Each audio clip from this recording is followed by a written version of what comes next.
I want you to picture a scene. There's a person who's not been feeling very well for a very long time. And this person, she reached out to her tribe and said, please help me with the energetic imbalance I have. And so the tribal elders and the entire village get together. And what they end up doing, they do some praying over her. But most importantly, there are dozens of indigenous instruments, and people are singing and chanting and praying, all trying to help her with this overload of energy. And by the end of that ceremony, that person's starting to feel better. And then for the weeks afterwards, she keeps getting better until she reaches a full recovery. I want you to hold on to that image as we go further into today's episode, because we're going to talk about how sound has affected people in an energetic way for centuries.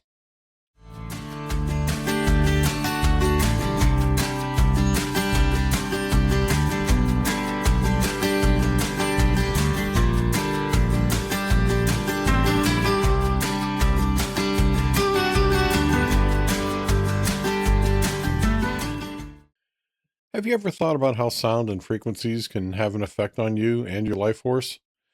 We're going to talk about several examples and some research that I'm currently involved in. Welcome to today's episode of Mystical Journeys with Jase. All right, let's start with this. It goes back further than you think. Now, a lot of people think that sound healing is some kind of new age trend, something that showed up in the last 20 or 30 years alongside crystal bowls and spa music. But here's the thing. Sound as medicine is one of the oldest practices in human history. We're talking thousands of years. And there are some very serious, very credible people who figured this out long before anyone was selling tickets to a sound bath. Let's start in ancient Egypt. The Egyptians believed that sound was a fundamental force of creation itself. Their priests used vowel sound chanting in sacred ceremonies, specific tones, in specific sequences, because they understood that sound could move energy. There are hieroglyphic records showing that healers use music and toning as part of the medical practice. The Egyptians weren't guessing at this. They were applying something that they had observed to be true. And then we move on to ancient Greece.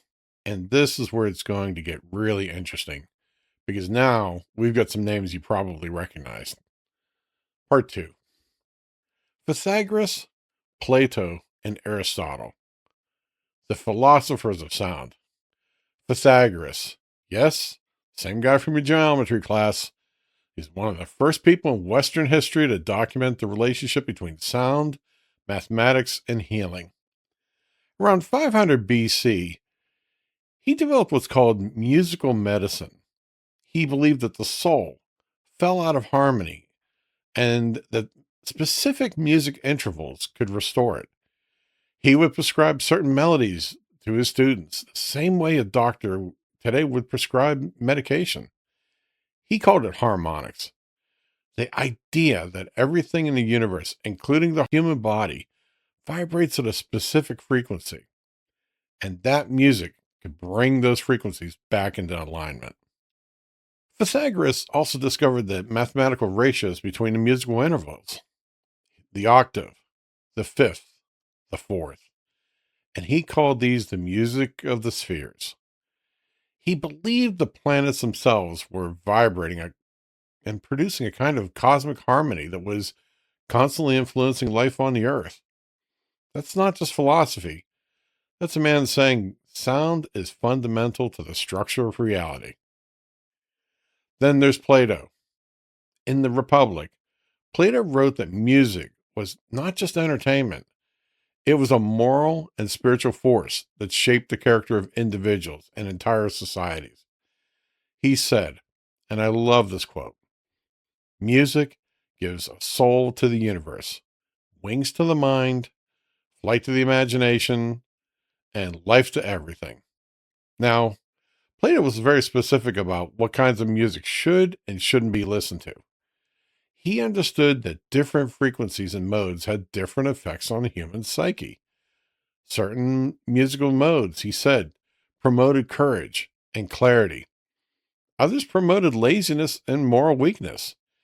He wasn't just being poetic, he was describing what he observed to be a very real energetic effect.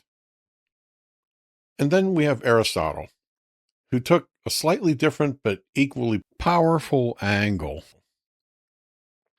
Aristotle described what he called catharsis, the idea that music could purge negative emotions from the body and the psyche. He believed that listening to specific types of music could release pent up emotional energy and bring this person back to a state of balance. In his Politics and his Poetics, he wrote extensively about the therapeutic effects of music, particularly how it could help people who were experiencing grief and anxiety, and what we might call today emotional overwhelm. 2,500 years ago, Aristotle was describing sound as an emotional and energetic release valve. Now, here's what I want you to notice.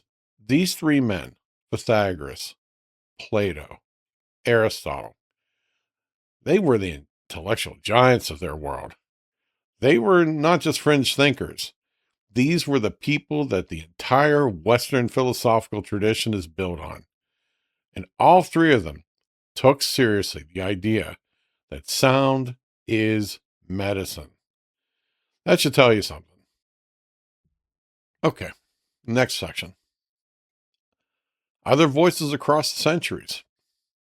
The Greeks weren't alone in this.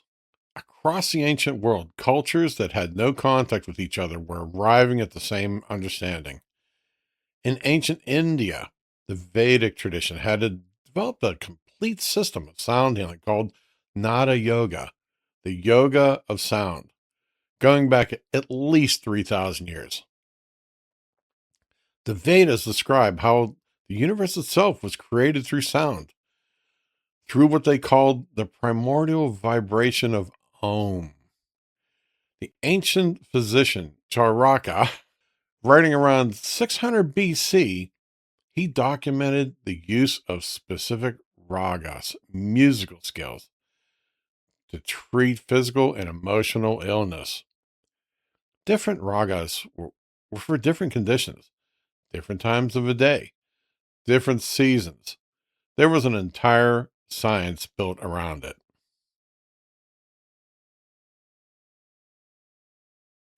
In China, the Yellow Emperor's Classic of Medicine, one of the oldest medical texts in existence, going back around 2600 BC, describes how 5 musical tones correspond to the 5 organ systems of the body.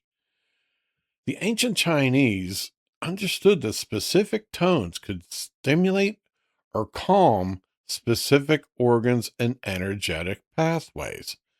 This became the foundational part of traditional Chinese medicine. And also in the Islamic Golden Age, the Persian physician Avicenna, who is still considered one of the great fathers of medicine, he wrote in his Canon of Medicine that music had a measurable effect on the pulse, the temperament, and the emotional side of the body. He used music as part of his treatment protocols in the 11th century. He's not a fringe figure.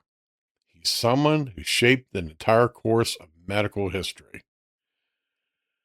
And we can't forget the Australian Aboriginal people who've been using the didgeridoo, one of the oldest wind instruments on Earth, for healing ceremonies for at least 40,000 years.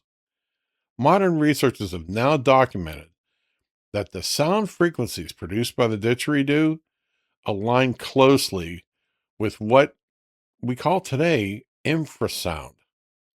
That's frequencies that penetrate deep into the body's tissues. The Aboriginal people did not need a laboratory to figure that out. They paid attention. All right, part 4. The shamanic tradition, spirit calling songs, and the power of vocables. Now, I want to spend some time here talking about something that's very close to my own work. Because when we talk about indigenous sound healing, we have to talk about the shamanic tradition specifically. And one of the most powerful tools is the spirit calling song.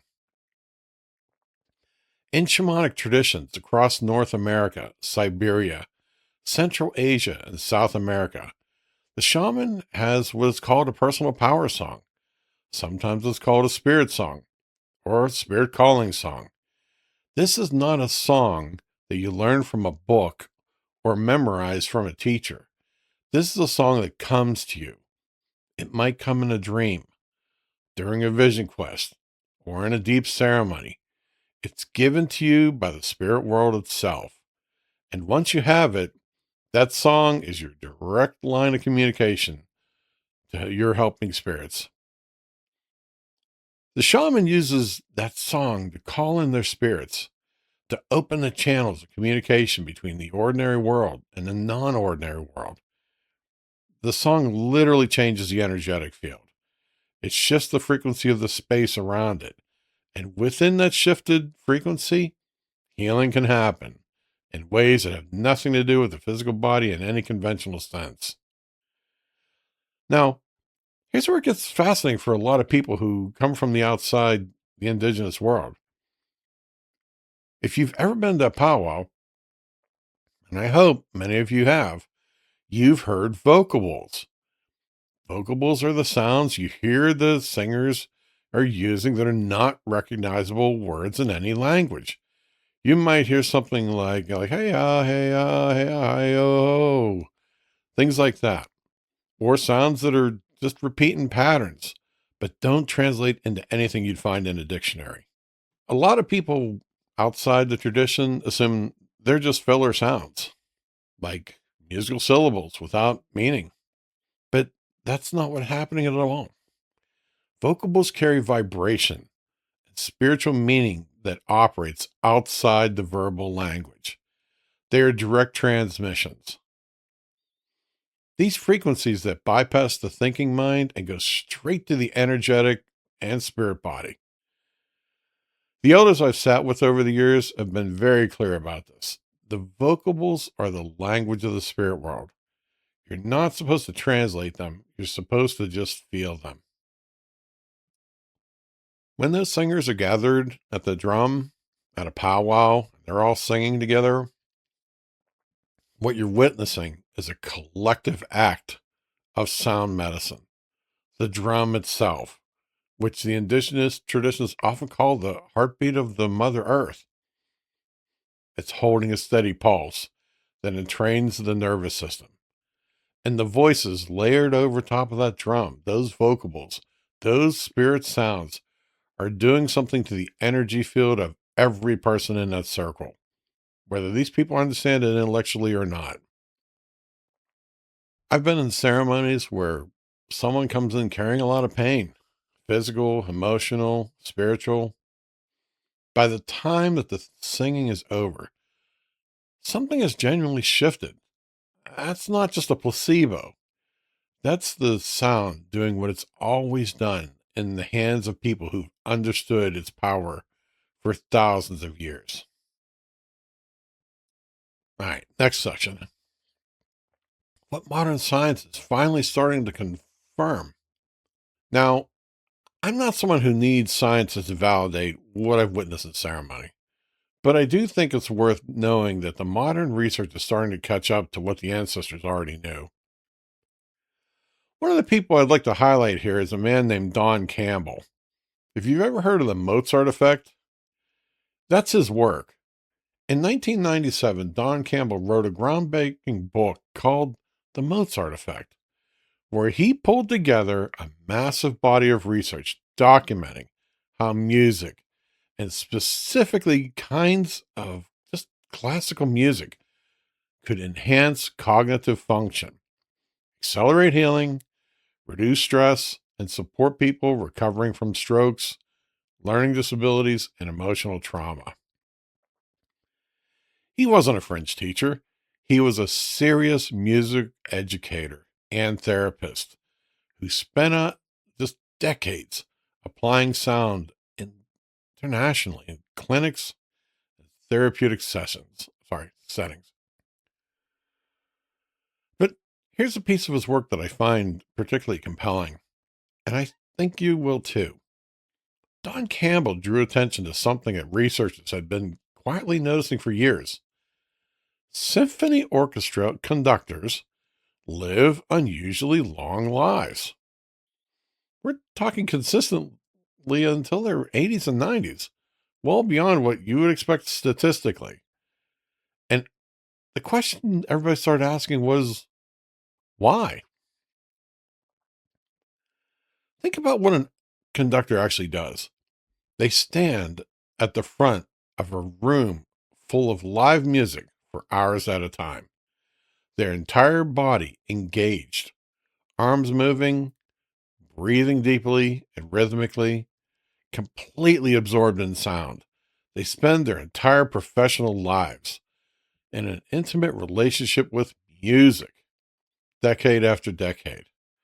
And the research suggests that this constant body immersion into sound, the rhythmic engagement, the deep breathing, the emotional and energetic attunement, it's doing something. It's definitely doing something profound to the physiology. Sound, over time, appears to literally keep them alive longer. That is not a small finding. That's ancient wisdom showing up in a tuxedo. Campbell also helped to bring the field of music therapy into mainstream conversion. Music therapy today is a legitimate, credentialed clinical practice used in hospitals, rehabilitation centers, schools, mental health settings. It's used with Alzheimer's patients who can no longer remember their own child's names, but will suddenly come alive when they hear a song from the past. It's used in pain management, in trauma recovery, in supporting premature infants in neonatal ICUs. The research base is solid and it's growing. Other researchers have since built on this foundation. Since the 1990s, a Japanese researcher named Dr. Masaru Emoto did a series of experiments where he exposed water to different sounds and words and intentions, then flash froze the water, photographed the crystals. The water exposed to the harmonious music and positive intention formed beautiful symmetrical crystal structures. Water exposed to harsh, discordant sounds formed chaotic, fragmented structures. Now, Emoto's methodology has been debated at the scientific community, and that's fair. We should always look critically at research. But what his work pointed to is something deeply consistent with what indigenous healers have always said. Sound changes the nature of things at a molecular level. And since the human body is somewhere between 60 and 70% water, that raises some very interesting questions. More recently, researchers have documented what's called binaural beats, a phenomenon where playing two different frequencies, one in each ear, causes the brain to produce a third frequency that corresponds to specific brain states. Meditation, deep sleep, heightened focus, relaxation. There is peer reviewing research on the use of singing bowls and tuning forks. Just they reduce cortisol, the stress hormone of the body. The science is still catching up, but the direction is clear. Sound is not something that you hear. Sound is something that's happening to your whole being. All right.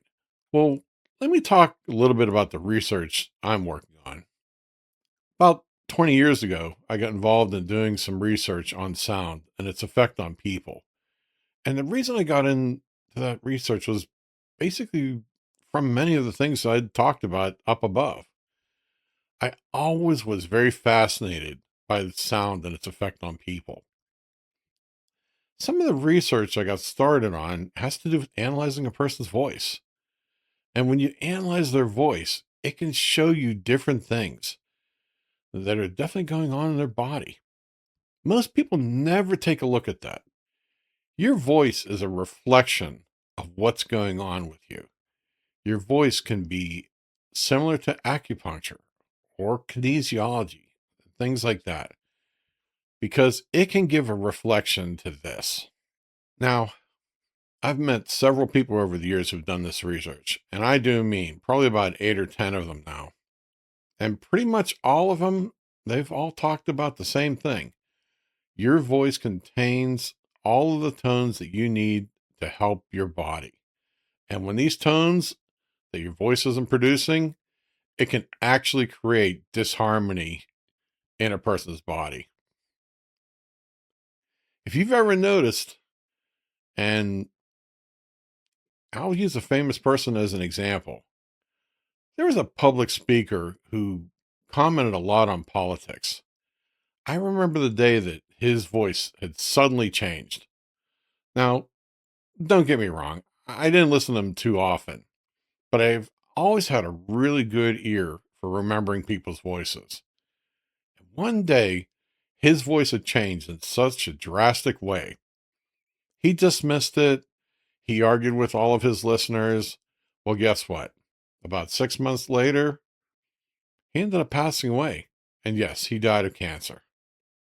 Now, I'm not saying just because your voice changes that something major is going on, but what I am saying is when you start to hear a person's voice begin to break down, it would be a good idea to start paying attention to their health, especially yours as well. Because remember, your whole body is a reflection of itself. And that reflection, if it's missing certain things in certain areas, it's telling you something. If the areas of your feet are hurting, it's telling you something. Areas of your hands that don't feel well, areas in your voice, they're all joined together in different ways. The body is always speaking. We just have to learn how to listen. And if you're interested in some of the research I'm working on, feel free to look me up on the website. I do some really interesting things with voice analysis. Check it out when you get a moment. All right. Let me just go ahead and leave you with a few things here. From the temples of ancient Egypt to the lecture halls of ancient Greece, from the Vedic chants of India to the drumming circles of indigenous peoples of North America, from the Persian physicians and the Aboriginal healers of Australia, all the way to the modern researchers and music therapists who are finally putting numbers to what the ancient world already knew. Every culture in every corner of the world arrived at the same understanding. Sound is medicine. And that woman at the beginning of today's episode, the one surrounded by her tribe, by the drums and the songs and the prayers, she already knew that. She just needed people around her who knew it too. If any part of today's episode resonated with you, I'd love for you to share it with somebody. Do the copy, do the paste, because there are people who do need these things. Leave a review if you feel moved to do that as well. It genuinely helps the show and reach more people. If you want to go deeper into this and work with me personally, head over to mysticaljourneyswithjase.com. Let's talk about what that might look like. Feel free to like and subscribe, and it definitely helps the channel. All right. Until next time, keep your energy clear, keep your frequency high, keep walking your path, and I'll see you in the next part of this journey. Thank you.